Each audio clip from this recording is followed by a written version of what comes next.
Kia ora and welcome to Tokomaru Bay. Hey everyone, welcome to the stunning east coast of New Zealand. I'm Mike and our family the Leopards are on a 5-week trip around the East Cape with free camping, fishing, exploring. It's pretty remote out here and like a step back in time to a more relaxed way of life. We've already done a few stops and had some great scenic experiences out here in our brand new Ozflex caravan that we purchased through Rugged Kiwi Caravans in Hamilton. This is our shakedown trip, and what a region of New Zealand to be remote and off-grid. This episode, we're freedom camping at Tokomaru Bay in our own little private spot. We're exploring a few spots like the remote Waipiro Bay, and who could pass up a power pie from Cafe 35. We're on to more good fishing to keep our fridge topped up, and last episode we were at S2 Bay, probably one of the best weeks of camping that we've ever had. So make sure to check out that episode as well if you missed it.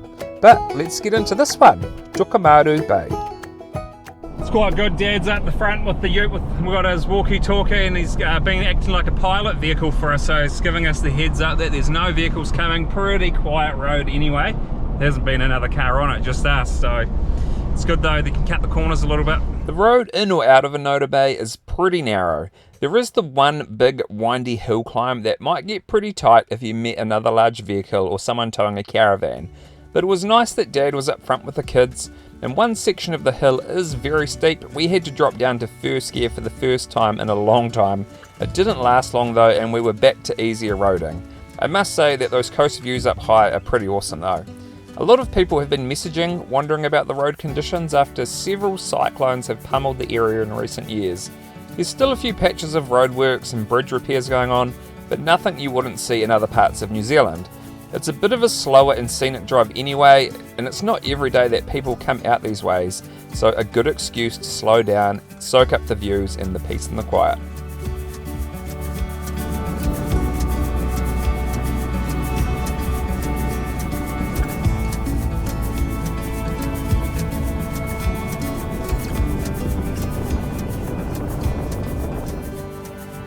Alright, well we have arrived to Tokomaru. There's probably the best freedom camping options with the most amount of space to freedom camping in New Zealand, I would say, is here at Tokomaru.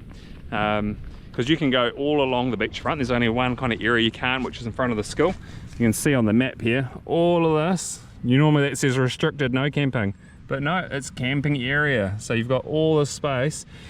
And then there's also, on the other side of the beach, there's a school here, and then you can freedom camp all the way down that part of the beach. So, another little toilet cassette dump station there too. But just on the other side of these trees, there's a nice little mowed strip for us to be able to pull up and have a spot to ourselves, so we're going to move into there. Alright, we've got into our spot down here. It's a bit tricky getting in. You can see there's a tree to dodge.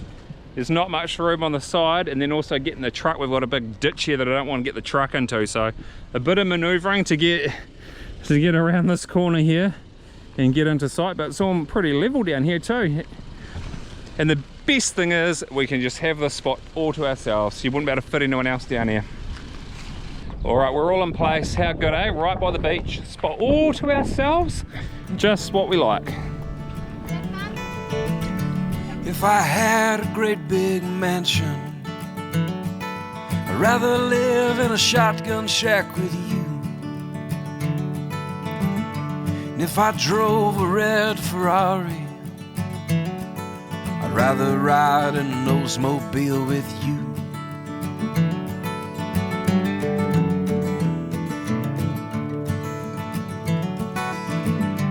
If I won $1 million, I'd give it away to spend more time with you.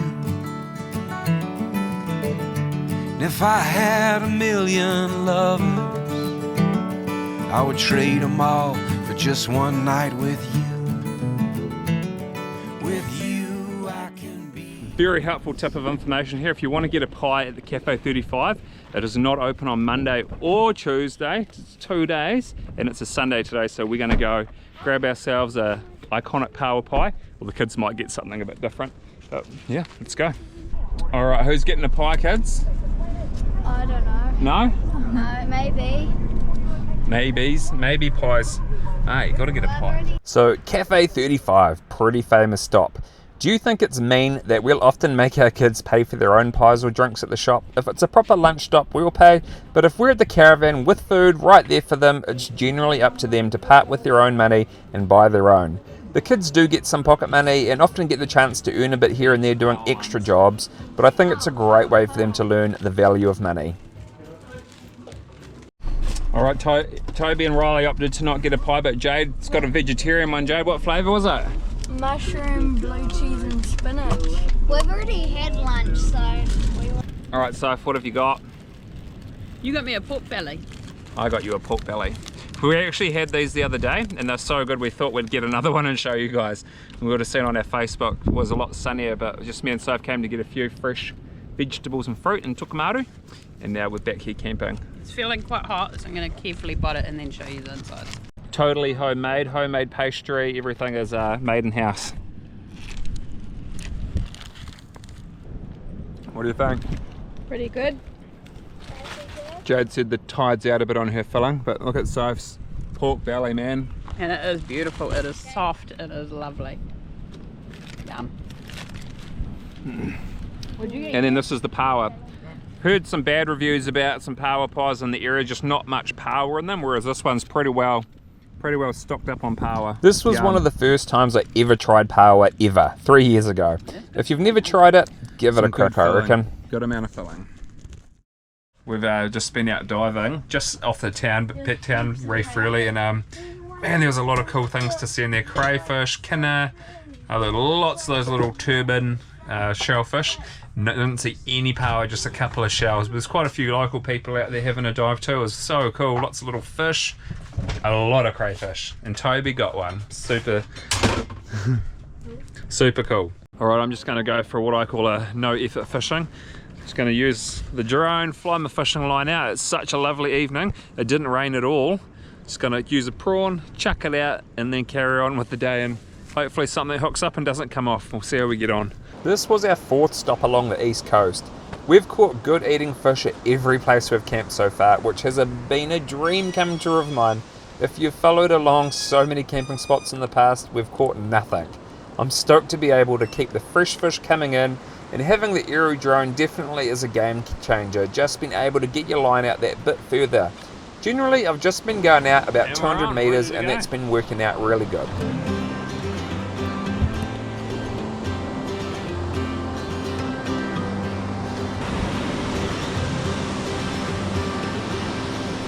Just gone out to 190 meters, that's where we're catching snapper at the last beach, so we'll see how we go with 190 for here. What an evening, eh? It is just stunning. I wasn't even gonna fish, but I can't not when it's this nice of a night.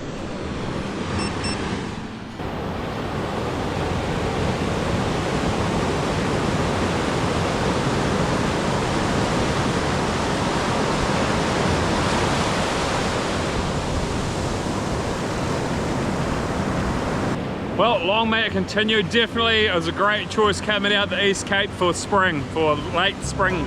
It's been stunning. I know it's been pretty good around the country.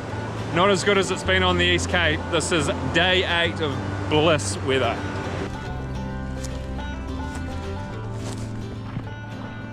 I guess another thing that we haven't really talked about much is we've talked about water being a scarce resource out here. So we haven't filled up our water tanks in the caravan since Tokomaru Bay. After we were at Kaiawa, we went back to Tokomaru, refilled, and we've done a week at Waipiro Bay with full tanks. We still have a lot of that water left, but we haven't had a shower for 7 days. The whole time we're at Waipiro Bay, no one showered. We just used the fresh water tap that was outside to have a wash, swimming in the sea. But we have not had a hot shower for over a week now. This is week day 8 or day 9 for us since we had a shower. But it's worth it. Oh, look at that, wasn't even watching my line and we've got a cheeky little rig on there. Fish. Man, it has made The price that I paid for that fish and leaving my line out there unattended was so tangled up my line. But it was worth it. This is my fire that I made down at the beach.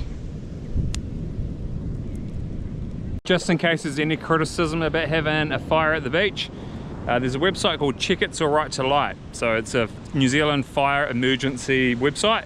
It lets you know if you're allowed to light a fire in your location. So allowed light. It's open fire season here, so Toby's pretty stoked to be able to be down at the beach and lighting a fire.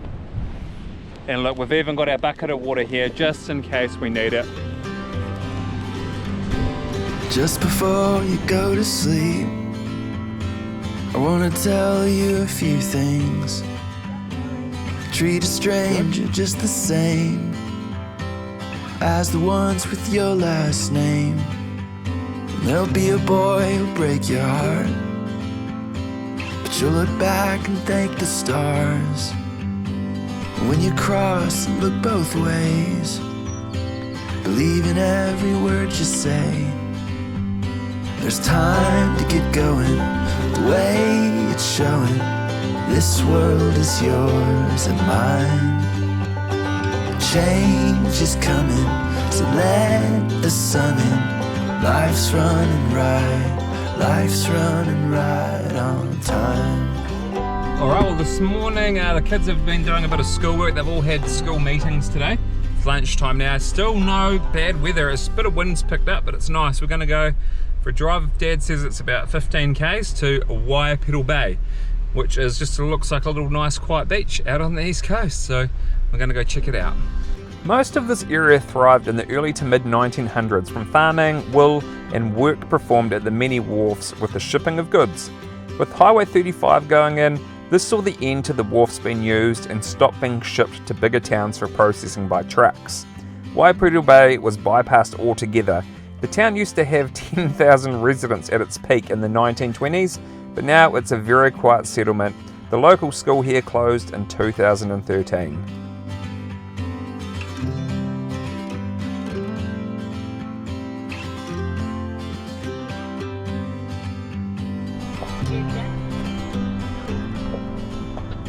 Cool, a few extra houses out here than what I was expecting. There's a nice big marae up here on the beach. Used to be able to freedom camp down on the waterfront here, but you can't anymore. I saw that there was a toilet block up there that looks closed now. That might be partly why they often like there to be an available toilet for people at freedom camp locations, but the wind's a bit more settled here. It's nice. There's a road over that side of this little bridge, so we're going to go and explore up that little bit and see what there is to see.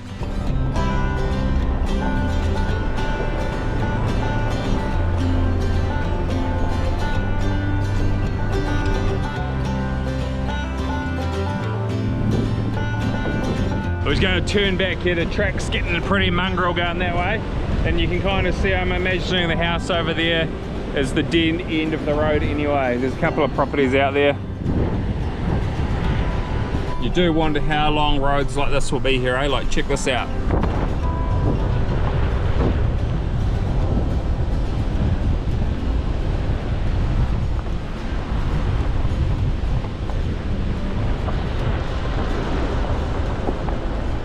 This photo is an iconic home in the area. The movie Ngāti, which is free to watch on YouTube, tells the story of the local people, the working situation and their local doctor. It was filmed in the area back in the 1980s, but likely based in the 1950s. I watched it and it's a good look at old school remote New Zealand.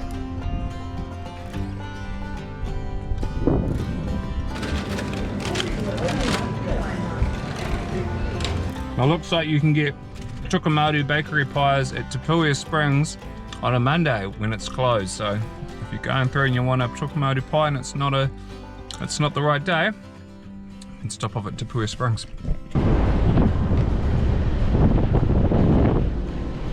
In? Cool. Thank you. Cheers, mate. All good? Also, Thank you.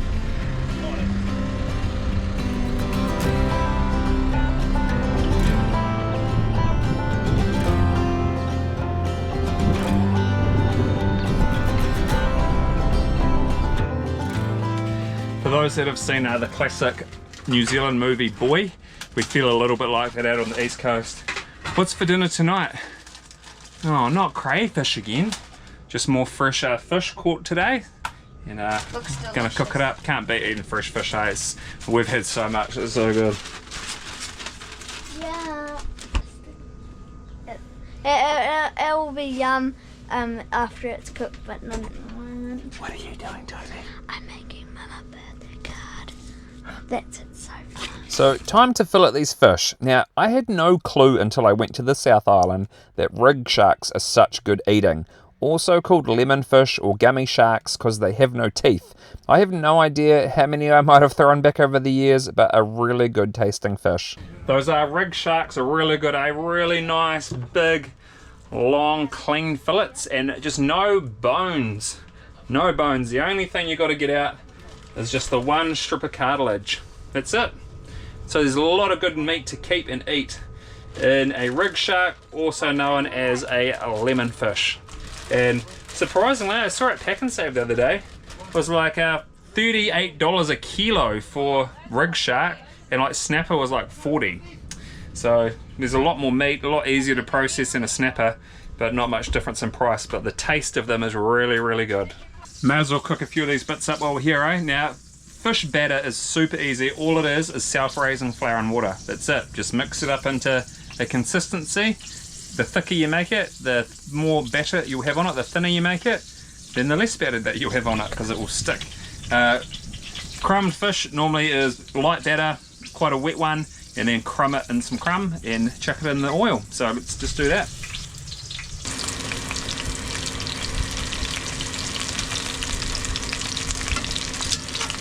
We'd actually made some friends with subscribers who we got on really well with, so nice to be able to share a bit of that food with them. Toby, how are you feeling about having fish again for dinner? Well, we've had it quite a lot of days now, so getting a little bit bored of it. not that I don't like it, but I still like it. But What would you rather have? no, like I don't know.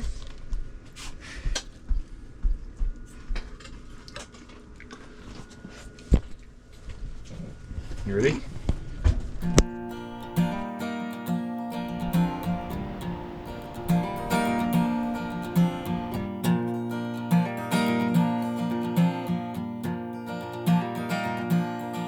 Well, when we started out, things were much easier.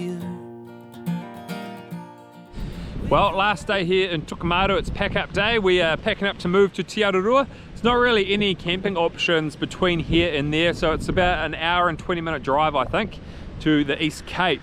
We've got severe weather warning in the forecast for strong northwest easterly winds and for heavy rain, so we'll see what it's like when we get there.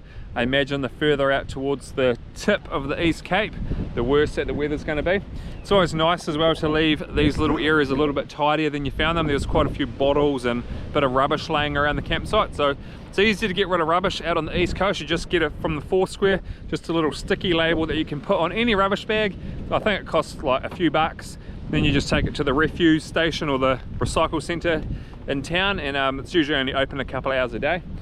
Easy to get that information just on a Google search, so you can get rid of all your rubbish and your recycling and keep the places nice and clean and tidy, eh? But anyway, let's hook up and get out of here. Also, we are in desperate need of some water. There is nowhere to get water on the East Cape, as I've said, but there is water at Te Arorua NZMCA Park, but it's just rainwater off the roof, so hopefully there's plenty of water in the tank. It's also just gravity fed, there's no pump, so I don't know how easy it's going to be to get water into our tanks for showers. We might end up having to do what we did at Anota Bay and just keep filling up our jug at the tap, because we kind of want filtered water to go into our caravan tanks, but we'll know when we get there. Sweet, we'll see you next episode right out east, where we've got more awesome adventures to share with you. But thanks for making it this far through our episode, we appreciate it, and we'll see you next time. Oh, not now.